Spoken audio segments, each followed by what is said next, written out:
The nation of Mexico stands today as a testament to resilience and cultural richness. But beneath the surface of what we think we know lies a far more complex and often deliberately obscured history, a narrative where certain truths were buried, records mysteriously disappeared. And the question of who truly benefited from centuries of upheaval remains hotly contested. This is not merely the story of conquest and revolution that fills textbooks, but rather an examination of the untold chapters, the vanished documents, and the beneficiaries who shaped Mexico's destiny from the shadows. Like much of Latin America, Mexico's official history has been written and rewritten by successive regimes, each with their own agenda, each carefully curating which stories would be told and which would be conveniently forgotten. But what really happened in those crucial moments when the fate of millions hung in the balance? Who profited from the chaos and what evidence was deliberately erased to protect powerful interests? These are the questions that demand answers as we delve into the untold story of Mexico. The arrival of Spanish conquistadors in 1519 is often portrayed as a straightforward tale of European military superiority over indigenous civilizations. But this narrative obscures a far more complex reality, one that involved deliberate manipulation, betrayal, and the systematic destruction of knowledge. When Hernán Cortés landed on Mexican shores, he brought with him not just soldiers and weapons, but also scribes, whose job was to document everything they encountered. Yet curiously, many of these early accounts either vanished or were heavily edited before reaching European audiences. The question we must ask is, what did these original documents contain that was deemed too sensitive? To preserve the conquest of the Aztec Empire was not simply a military victory, but a carefully orchestrated campaign of psychological warfare and strategic alliances. Cortés understood that the Aztec Empire was held together by a complex web of tributary relationships and that many subject peoples harbored deep resentments toward their overlords. What official histories often gloss over is the extent to which the Spanish actively fomented these divisions, spreading disinformation and making promises they had no intention of keeping to indigenous allies who believed they were fighting for their own liberation. The Tlaxcalans, who provided the majority of the forces that actually conquered Tenochtitlan, were told they would become equals in a new order. Instead, they found themselves subjugated under a different master. Their contributions minimized in Spanish records that credited divine providence and European superiority for the victory. The systematic destruction of indigenous knowledge represents one of history's greatest cultural catastrophes, and one whose full extent we may never truly comprehend. Spanish missionaries, particularly Diego de Landa, burned countless Mayan codices, claiming they contained nothing but superstition and the work of the devil. Yet scholars who examined these documents before their destruction reported that they contained sophisticated astronomical observations, mathematical treatises, and historical records spanning centuries. What knowledge was lost in those flames? What understanding of agriculture, medicine, and engineering vanished forever? And perhaps most importantly, who benefited from this erasure of indigenous intellectual achievement? The answer lies in the colonial system that followed a system that required the native population to be seen as inferior and incapable of self-governance. Any evidence of advanced indigenous civilization undermined the moral justification for Spanish rule and the encomienda system of forced labor. By destroying these records, the Spanish ensured that future generations would have no documentary proof of what had been taken from them. The wealth extracted from Mexico during the colonial period is often discussed in terms of silver and gold, but this barely scratches the surface of what was truly plundered. The Spanish established an elaborate system of resource extraction that went far beyond precious metals. They monopolized trade-controlled agricultural production and implemented tax systems that funneled wealth systematically back to Spain, yet the official records of this extraction are incomplete at best. Entire shipments of treasure simply disappear from the historical record, conveniently lost to pirates or storms, according to Spanish authorities. But evidence suggests that much of this wealth was diverted by corrupt colonial officials who kept parallel sets of books, one for the crown and one for themselves. The true scale of this corruption and who benefited from it remains largely hidden because those who profited had every incentive to destroy the evidence. The peninsulares, who occupied the highest positions in colonial society, accumulated fortunes that would be staggering by any measure. Yet tracking this wealth proves remarkably difficult. as it was laundered through complex networks of shell companies, religious institutions, and offshore accounts in Spain, a system not unlike modern financial crimes. The caste system established in New Spain created a rigid social hierarchy based on racial categories, but what is less discussed is how this system was deliberately designed to prevent unity among the lower classes by creating dozens of different racial classifications, with slightly different legal rights and social standing. The Spanish ensured that mestizos, mulattoes, and indigenous peoples would compete against each other rather than recognize their common oppression. The detailed records kept of racial classifications, the genealogies and certificates of blood purity served a dual purpose. They maintained social control, and they created a paper trail that could be manipulated. Those with money and connections could purchase documents, reclassifying their racial status effectively. Buying their way up the social ladder? Entire archives of these transactions have disappeared, making it impossible to trace how many prominent families in Mexican society today owe their positions to fraudulent colonial-era documents that erased indigenous or African ancestry from their family trees. The beneficiaries of this system had every reason to ensure these records never came to light.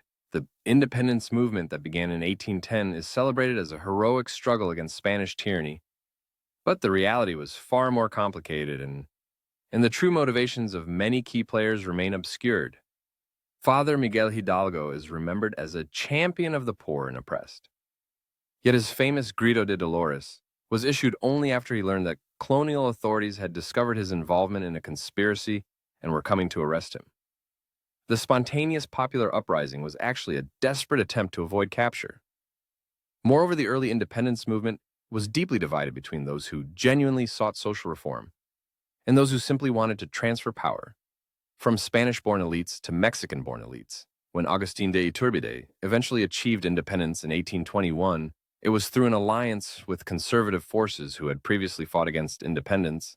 Their goal was not liberation, but preservation of their privileges in the face of liberal reforms being implemented in Spain itself. The Plan of Iguala, which established the framework for independence, carefully protected the interests of the church, the military, and the wealthy landowners while making vague promises of equality that were never intended to be fulfilled. Documents detailing the secret negotiations between independence leaders and conservative factions have largely vanished from archives, leaving historians to piece together the truth from fragmentary evidence. The establishment of the Mexican Empire under Iturbide in 1822 was a brief but revealing episode that exposed the true intentions of many independence leaders. Iturbide, who had fought for Spain for most of the independence war, suddenly positioned himself as emperor with the support of the army and the church. His coronation was accompanied by the distribution of titles, lands, and government positions to his supporters, creating a new aristocracy that looked remarkably similar to the colonial elite.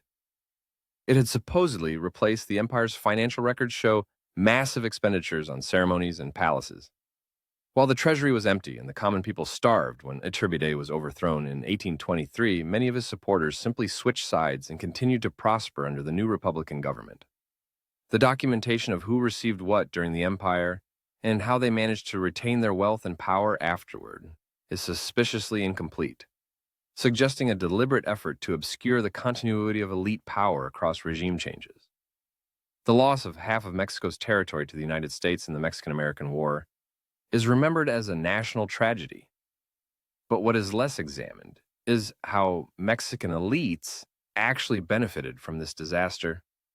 The government of Antonio López de Santa Anna was notoriously corrupt, and evidence suggests that some Mexican officials were bribed by American agents to ensure that Mexican military resistance would be ineffective. The repeated military blunders and the inexplicable decisions that led to defeat after defeat raised serious questions about whether the war was deliberately thrown. Santa Anna himself lived lavishly, even as his country was being dismembered, and when he was finally exiled, he took with him a fortune whose origins have never been adequately explained. The Treaty of Guadalupe Hidalgo, which ended the war, contained secret protocols that were not made public for decades. These dealt with the property rights of Mexican citizens in the ceded territories and the compensation that would be paid, but the implementation of these provisions was left to commissions whose records show systematic fraud and theft. Mexican landowners in California and the Southwest found their property titles challenged by American speculators who had obtained copies of land records and knew exactly which documents to challenge as fraudulent. Meanwhile, the commissioners who were supposed to protect Mexican property rights were taking bribes from both sides. The beneficiaries were those with connections on both sides of the border who could manipulate the system, while ordinary Mexican and indigenous landowners lost everything. The Reform War of the 1850s pitted liberals against conservatives in a struggle ostensibly about the role of the church in society. But beneath this ideological conflict lay a massive transfer of wealth. The liberal government's laws of reform confiscated church property, which included vast landholdings accumulated over centuries. This property was supposed to be sold to create a class of small farmers. But what actually happened was that wealthy speculators, many with connections to the liberal government, purchased these lands at bargain prices, creating even larger estates than had existed before. The records of these sales show a pattern of insider dealing, where properties were offered to specific buyers before being publicly listed and where the prices paid bore no relationship to actual value. The church, which had kept meticulous records of its holdings for centuries, suddenly found many of these documents missing or altered, making it impossible to verify what had been taken. Moreover, the liberal government borrowed heavily from foreign creditors to finance the war, and these debts were secured against the confiscated church property. When Mexico defaulted on these loans, the creditors, who were often the same people who had purchased the property in the first place, foreclosed and acquired even more land. The true beneficiaries of the reform were not the Mexican people, but a new class of oligarchs who used liberal ideology as cover for the greatest land grab in Mexican history. The French intervention in the establishment of the Second Mexican Empire under Maximilian is often portrayed as a foreign imposition, but Mexican conservatives actively collaborated with the French and profited handsomely from doing so. The French army was accompanied by Mexican exiles who had been living in Europe and who returned with promises of positions in the new imperial government. These collaborators provided the French with intelligence, identified liberal sympathizers for arrest, and helped establish the administrative apparatus of the empire. The records of the imperial government show extensive payments to Mexican collaborators, as well as contracts awarded to French and Belgian companies for infrastructure projects that primarily benefited foreign investors. Maximilian himself, though portrayed as a well-meaning liberal, was completely dependent on French military support and French financial backing. When the French withdrew in 1867, the empire collapsed, but many of the collaborators managed to escape with their wealth intact or made deals with the returning Republican government to protect their interests. The documentation of who collaborated, how much they were paid, and what happened to them afterward is remarkably sparse, suggesting that both sides had reasons to obscure this history. The Republicans did not want to admit how many prominent Mexicans had supported the empire, and the collaborators obviously wanted their treachery forgotten.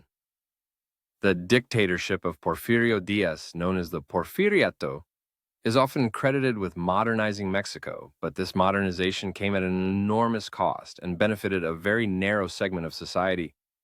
Diaz attracted foreign investment by offering concessions that effectively gave away Mexico's natural resources.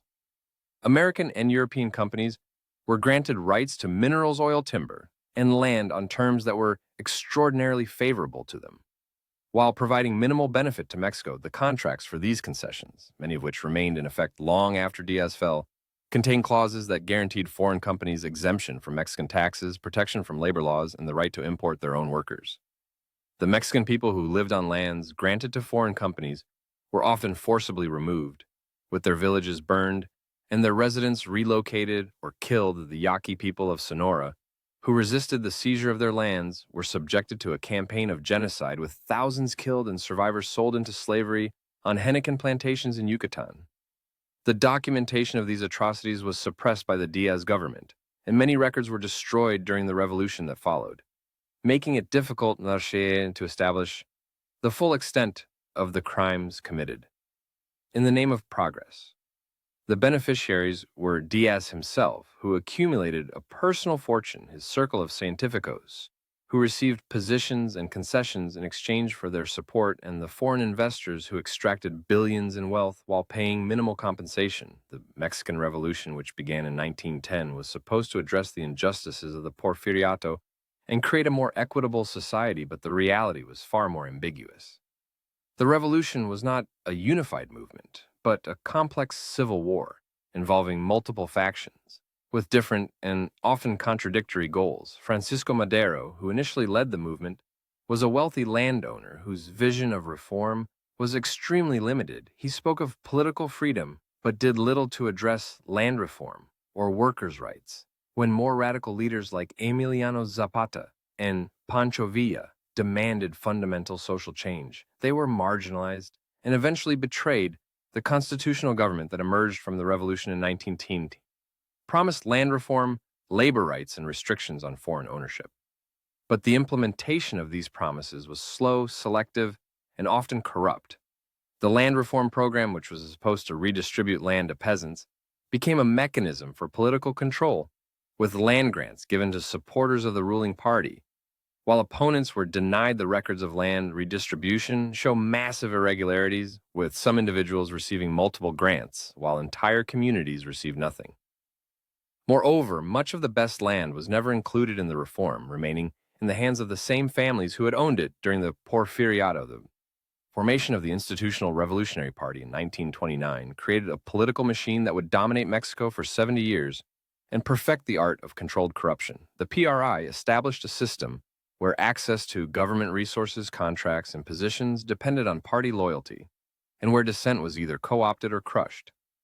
The party maintained detailed records of who received what, creating a paper trail of corruption that could be used to control officials who might be tempted to step out of line, but these records were closely guarded and access to them was restricted to the highest levels of party leadership. When the PRI finally lost power in 2000, there were widespread reports that documents were destroyed to prevent the incoming administration from discovering the full extent of corruption and human rights abuses committed during PRI rule. The beneficiaries of the PRI system were not just party officials, but also business leaders who received government contracts, union leaders who controlled access to jobs, and foreign investors who found that the PRI's authoritarian control made Mexico a stable place to do business. The system was designed to concentrate wealth and power while maintaining a facade of revolutionary legitimacy. The Mexican miracle of the mid-20th century saw rapid economic growth, but this growth was extremely unequal, with the benefits flowing primarily to urban elites and foreign corporations. Government policies favored industrialization over agriculture and import substitution over export development. This created protected monopolies that enriched a small number of families who came to dominate the Mexican economy. These families, the same ones that appear repeatedly throughout Mexican history, had connections to both the PRI and to foreign capital, allowing them to benefit regardless of which way the political winds blew. The privatizations of the 1980s and 1990s, which were supposed to increase efficiency and reduce corruption, instead provided opportunities for these connected elites to purchase state assets at bargain prices, often with financing provided by the very state banks that were later bailed out with public funds. The documentation of these privatizations shows a consistent pattern of insider dealing, where assets were sold to predetermined buyers without genuine competitive bidding. Today, Mexico continues to grapple with the legacy of this history of obscured truth and concentrated benefit. The drug war, which has claimed hundreds of thousands of lives, is often portrayed as a battle between the government and criminal cartels, but evidence suggests a far more complex reality where elements of the state security forces and business elites have deep connections to organized crime. The violence serves multiple purposes. It justifies militarization, provides cover for human rights abuses against activists and indigenous communities, and generates enormous profits for those involved in both the drug trade and the security industry. The full truth about who benefits from this violence and who protects the cartels remains hidden behind walls of official secrecy and destroyed evidence. Journalists and researchers who dig too deep into these connections frequently end up dead, their files confiscated, and their investigations buried. The untold story of Mexico is ultimately a story about power and how those who possess it work to ensure that the full truth never emerges. It is a story of systematic destruction, of records that might expose uncomfortable truths of official histories that serve the interests of elites and of a pattern that repeats across centuries where moments of upheaval and change that promise transformation instead result in the consolidation of power by the same connected families and interests. Understanding this hidden history requires looking beyond the official narratives, asking who benefited from each turn of events, and recognizing that the absence of records is often as revealing as their presence. The Mexican people have survived centuries of exploitation and continue to build vibrant communities and culture despite the obstacles placed in their path.